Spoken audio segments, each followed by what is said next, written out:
Hello, this is Mike Orshan. Today we have William Arrocha from the Monterey Institute of International Policy in California. And William, can you say hello and introduce yourself? I'm a professor at the Monterey Institute of International Studies, which is in Monterey, California. For the Mexican government during the Nafta negotiations, I was the chief of advisors to who used to be the Deputy Secretary for Budget and Planning of the Secretariat of Commerce and Development in Mexico. I resigned from that post. After that, I worked at the Canadian Embassy in Mexico City as a political analyst.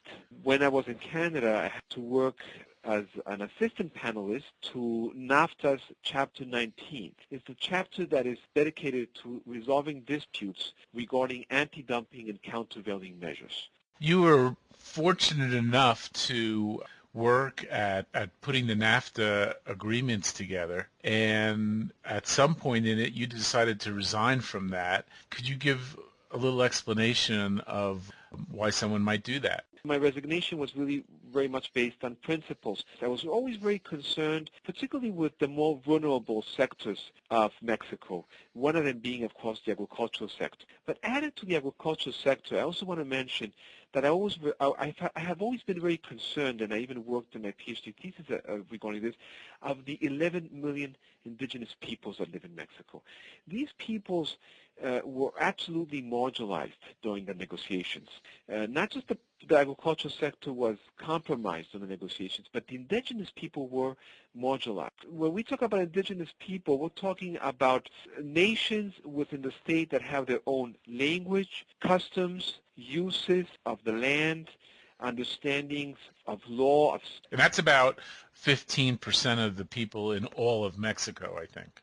Exactly. One of the concerns of the indigenous people, as well as the small and medium-sized farmers in Mexico, was that the reforms that were carried out by, at that time, President Salinas de Gortari, and we're talking particularly of the reforms carried out in 1991, where Article 27 of the Constitution made it legal to sell ejido or communal land.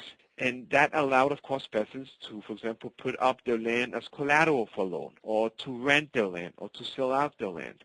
And as you can imagine, most Mexican peasants have very small holdings, and the farmers therefore have to supplement their incomes by working either for remaining landlords in Mexico, new large agro-industrial businesses, or traveling to the United States. The problem is that for the indigenous people, and particularly for the indigenous people, the option of traveling to the United States is really the last recourse, because when they can alienate their land, when they can rent their land, sell their land, the problem with them, without the state guaranteeing the land, is that they lose the reason of being as people. So that was one of the reasons why we saw something that all along some of us, even in the Secretary of Commerce, knew was going to happen. There's a reason they allowed distribution of land, or to change those rules. What was that reason? It's clear that the Mexican agricultural sector has been undercapitalized for many years. There hasn't been the right policies to produce, to create a good balance between production for export, so also production for the domestic market, the production that sustains the people. So that's been always a problem. There's been an undercapitalization of the land in Mexico. The other reason was that during the negotiations, there was the most difficult point of contingency between the United States and Mexico was oil. If there's one thing that the Mexican government could not give up was oil, the privatization of Pemex, and particularly privatization towards foreign capital. So they had, and one of the sectors that was always seen because of its undercapitalization as dispensable to trigger Mexico towards the industrialization sectors or the manufacturing sectors was the agricultural sector. So that's the one that ended up being sacrificed during the NAFTA negotiations. But that's the most volatile one, because that's where you have the most vulnerable population. What do you mean sacrifice? When you take away the guarantee of the land by the state, particularly for the indigenous peoples, you are basically making these nations very vulnerable because they obviously cannot, because of the undercapitalization of the land, they cannot gain their land. Once the state stopped guaranteeing the tenure of the land, the state also started adjusting their policies in support of the land. So they became very vulnerable towards the imports, for example, of agricultural products from the United States, of course, mainly the United States. And mainly a key product in Mexico, which is corn.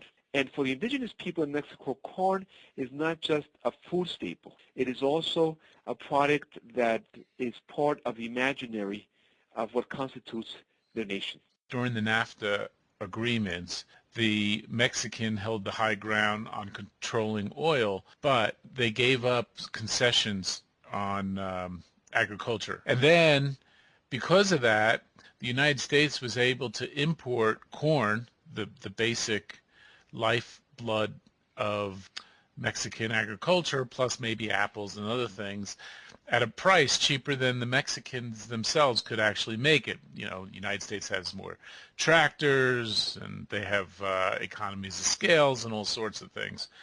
And is that the scenario? Yeah, I mean, you know, by one estimate, for example, U.S. corn was sold in Mexico from 1999 to 2001 at prices about 30% or more below the cost of production, okay? Now, let me take you, therefore, to something that, of course, the indigenous peoples in Mexico and the small and medium-sized farmers in Mexico cannot deal with, and those are the agricultural subsidies. The U.S. agricultural subsidies are in the order of around 18 to 20 billion per year, okay, dollars per year. And a lot of these subsidies go towards production of corn, of soybean, of sorghum, and other highly competitive crops. In Mexico, okay, so these subsidies are in the order of $1 billion per year, which are high, but how can you compare that with 18 to 20 billion dollars per year? So what we're seeing here is beyond asymmetries, we are seeing something that is really called dumping. Now, land is going away, the price of their goods are going down, their Mexican exports must be going down because the U.S. exports are going up. Is this the reason for the uprisings? I mean, I think that was always a question mark on everybody's mind. The point here is that when we talk about agricultural trade, in particular the liberalization linked to Nafta, it is the single most significant factor in the loss of agricultural jobs in Mexico. Okay, that's the point. There's been a loss of about 1.6 million jobs in the agricultural sector in Mexico. That's huge. Okay, so basically, you know, we're talking that the employment sector was, you know, in the 1990s, from the 1980s to 1990s, it employed 8.1 million people. After NAFTA, we started seeing a downtrend with about 6.8 million employed in 2002. And this trend has continued all the way to 2007, where now we see, you know, about 5.1 million in the agricultural sector. Now, this is not necessarily bad in economic terms, because of course you would think that these jobs will go towards the manufacturing sector. The problem is that in Mexico we have very limited development of what we call forward and backward manufacturing linkages. Okay, that would of course multiply job creation. We don't have this in Mexico. So what we see is an agricultural sector where the job losses do not end up in a manufacturing sector that has been developed through very strong economies of scale, if I may say. So these people have three choices, Michael. They either go to the agricultural sector in the United States, go to, if they have a network, to the assembly line system, which, by the way, is mainly woman-based, or they end up in the urban sprawls of Mexico City, Guadalajara, Puebla, and now some northern cities. This is part one of a two-part interview. www.marssound.com. Thank you, and listen to part two.